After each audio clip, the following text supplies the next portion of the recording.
Team sports news খেলার update football. Kylian Mbappe আগামী মৌসুমে রিয়াল মাদ্রিদে যোগ দিচ্ছেন বলে জানিয়েছেন লা লিগার সভাপতি হাভিয়ের তেবাস। তিনি আরও বলেন, এমবাপ্পের বেতন হতে পারে বার্ষিক 1,50,00,000 ইউরো থেকে 2 কোটি ইউরো। ভারান ম্যান ইউ সম্পর্কে ছেদ। মৌসুম শেষে রাফায়েল ভারানের ম্যানচেস্টার ইউনাইটেড ছাড়ার গুঞ্জনটা কদিন ধরেই শোনা যাচ্ছিল।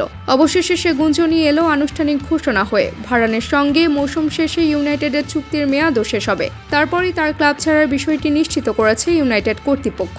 বিবৃতিতে ভারানের বিদায় ঘোষণার সঙ্গে তাকে ধন্যবাদও জানিয়েছে ক্লাবটি। বিপরীতে ইউনাইটেডের দারুণ ভবিষ্যৎ দেখার কথা বলেছেন ভারানও।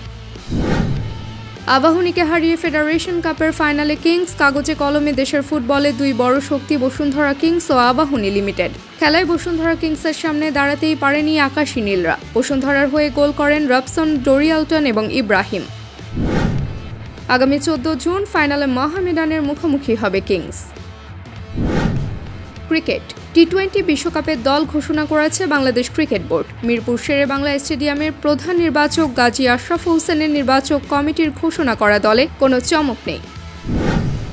চোট শঙ্কায় থাকা তাসকিন আহমেদ আছেন দলে। তিনি বিশ্বকাপে বাংলাদেশ দলের সহ অধিনায়ক যথারীতি নাজমুল হোসেন।